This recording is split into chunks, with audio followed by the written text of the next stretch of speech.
Trinity is my new weekly project from DC. I get to draw Batman, Superman, or Wonder Woman. They represent the Trinity, the big guns.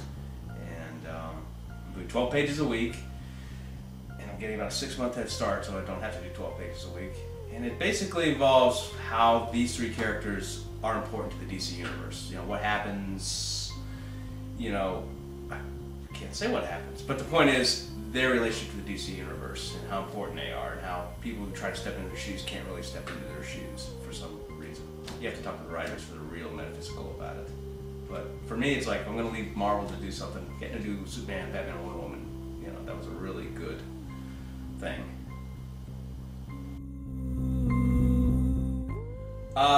Creator-wise, I am Mark Bagley. Hi guys. Kurt Busiek, RT Bears inking it. Tracing. Just kidding. And the backup stories, coloring, I'm not exactly sure who's coloring yet. Backup stories are being co-written with Fabian Nicieza and Kurt, and they're not backups. They're totally involved in the main story, and they flesh out what's going on in the main story.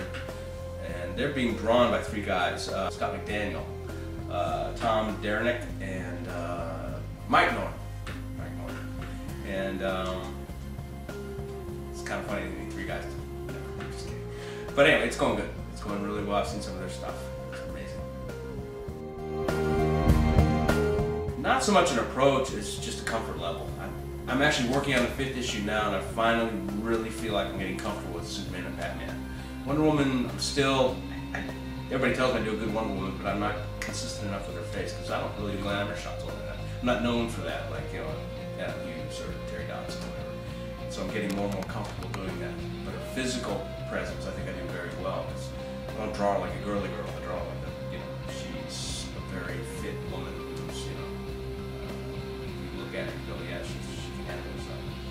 Batman's face, Batman's persona, the mask and the cape and everything, I'm really starting to get used to doing that now, and I've kind of figured out what I want to do, because it's like sort of aping Jim Lee there for a bit, but I really like Neil Adams' version, and you know, I couldn't get settled in my head what I wanted to do. I think I have now. Superman, it's just a matter of drawing it with this issue, 5th issue, which sounds like a lot, but it's really only 2.5 issues, and I'm getting pretty happy with it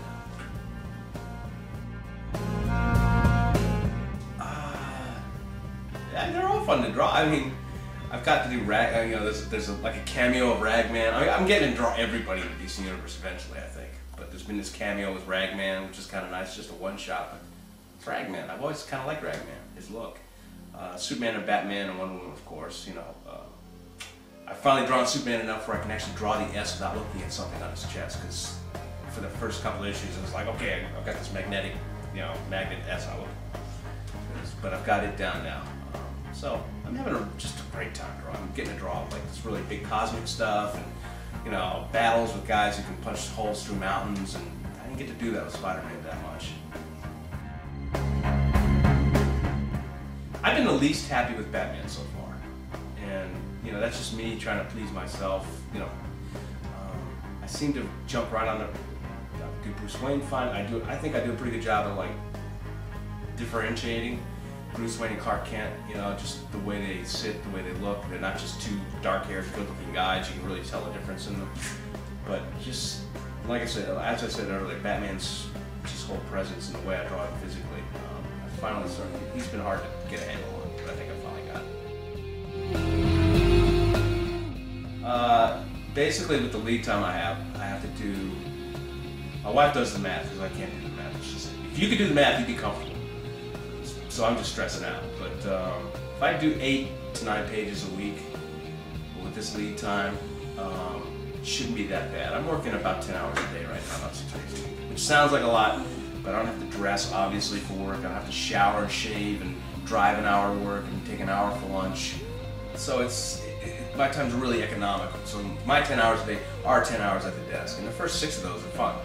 You know, the next 2 are sort of work, and then the last 2 are disciplined, you know.